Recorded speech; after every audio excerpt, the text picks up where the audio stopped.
พี่น้องไปเกลือหมูเนาะจะเป็นขอยทำโรงแรมเลย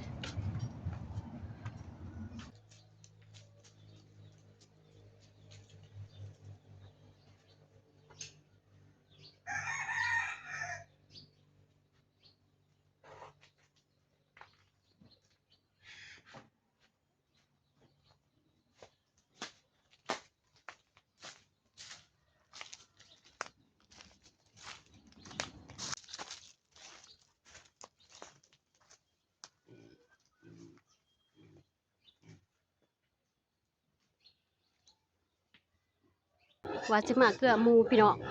บ่เห็นหมูตัวหนึ่งเลยหมูออกเลยจะได้ไปหาหมูก่อนกราบสวัสดีและสบายดีเด้อพ่อแม่พี่น้องเบิร์ดทุกคนเนาะยินดี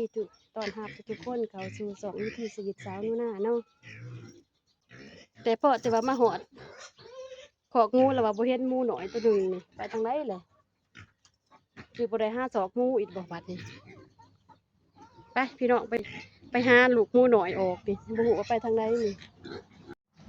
แล้วถูกทางไหนล่ะบัดนี้ลูกหมูหน่อยลูกหมูหน่อยออกเลยตัวนึงเลยเลี้ยนแล้วนี่เยอะแต่ตัวขาวนี่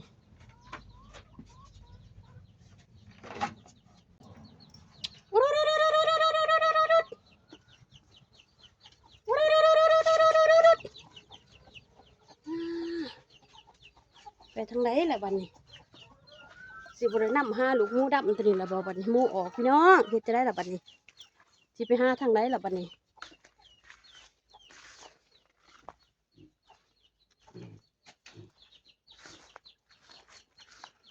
ว่าสิมาเกลือหมูแล้วว่าบ่เห็นเลยลูกหมูบ่เห็นหมูหน่อยเลยไปทางไหนล่ะบัดนี้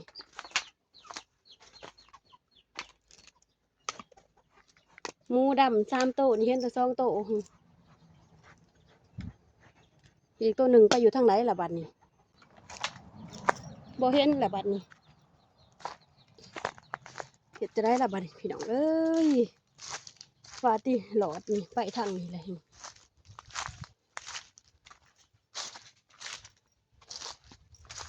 ว่าสิออกไปทางนี้อย่าคืออยู่ได้นี่ห้องออกทางนี้หัวอันนี้ก็มีห้อยออกอยู่นี่ตัวบัดนี้จะไปหาทางไหนอีกบัดนี้ไปหาออกกินข้าวให้ข้าวหน้าผูกพอดีเลยติมาไว้ป่านยังนี่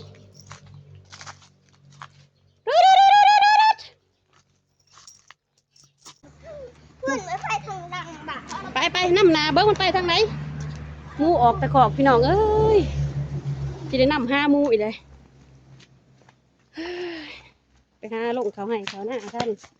จากเบิ้งก็ตีพาเด็กๆไปหาหมูน้ำกัน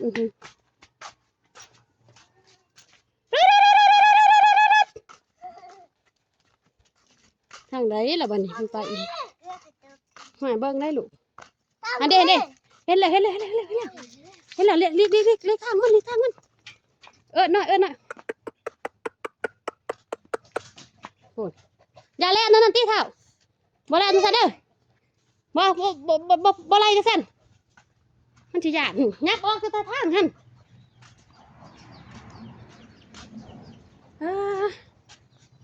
มาสร้างภารกิจคักแท้ลีกทางนั้นไล่มันเมื่อขอขึ้นหั่นพี่น้องเอ้ยงูตัวน้อยๆกว่าผุดดื้อป้องมันเมื่อผุดไปลัดทางเบื้องผุดไปลัดทางพงผุดหน่อยลัดทางพงผุด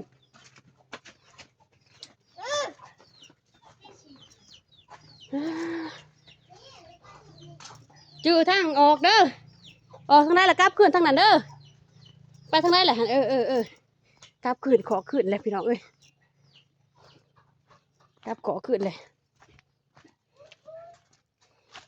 เดี๋ยวผักกระหอดทันแก่นบ่ฮันให้มันเขาไปทางไหนมันออกมาฮันถูก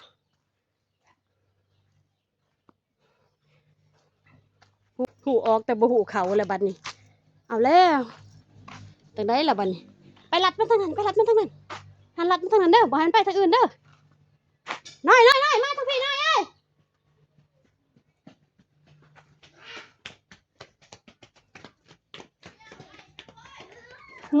คอกหมูมัวหน่อยออกแต่คอกขอบคุ้มสัตว์เลี้ยงบ่อันนั้นแล้วอย่าพาไล่เด้อไขประตูนี่ก่อนให้มันเข้าไปอย่าสุภาพเจอติลูกจังหวะมันบูทางเขา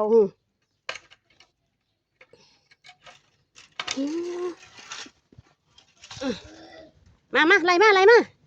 ตัวป่วนนี่ใครทางนี้เราไปเขาทางนั้น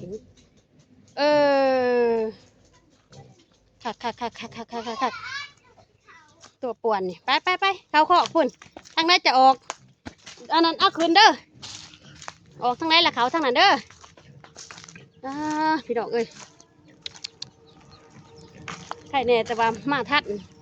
อย่าไปปั่มขู่กันนะเว้ยชุดจงใจหิวแห้งเลยพี่น้อง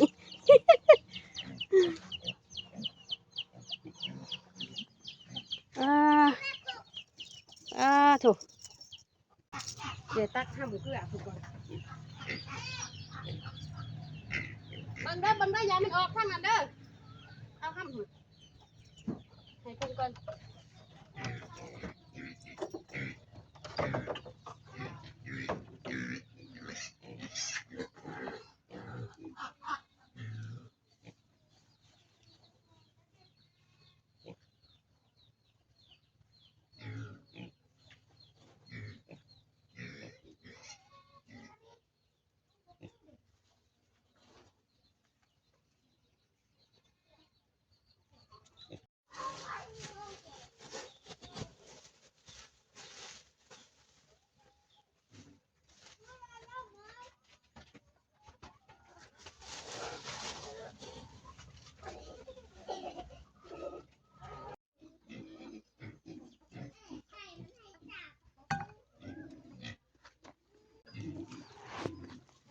อาหารผสมผสานกับห่ำกับเขา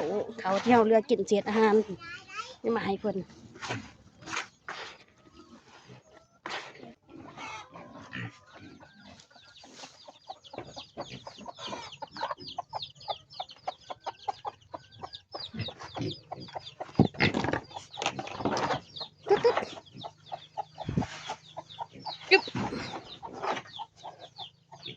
แต่พอคิดได้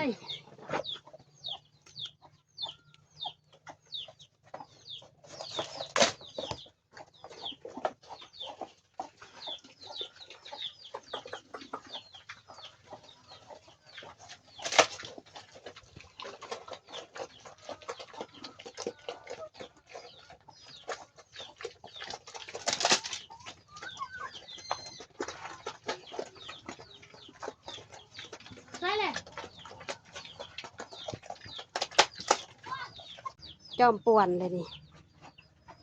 จอมป่วนออกตะโขกนี่นำหาทัวกลางบ้าน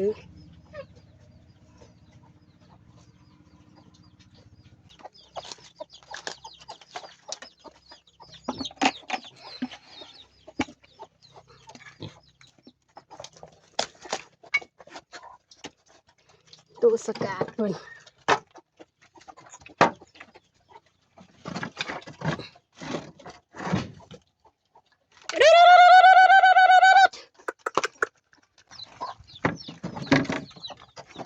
อย่าสิเดเขาเนาะ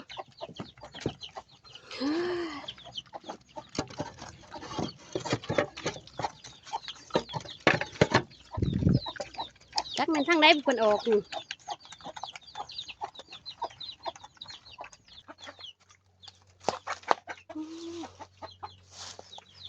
สิเวียนหูนี่แหละจองป่องนี่ทางลุมนี่พี่น้องเอ้ยเดี๋ยวเพิ่นออกทางนี้แหละ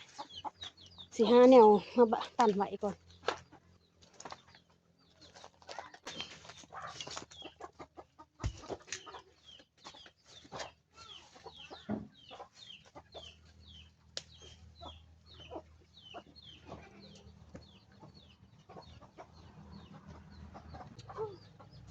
เผื่อสิได้เนาะบ่แม่นของคอยได้นี่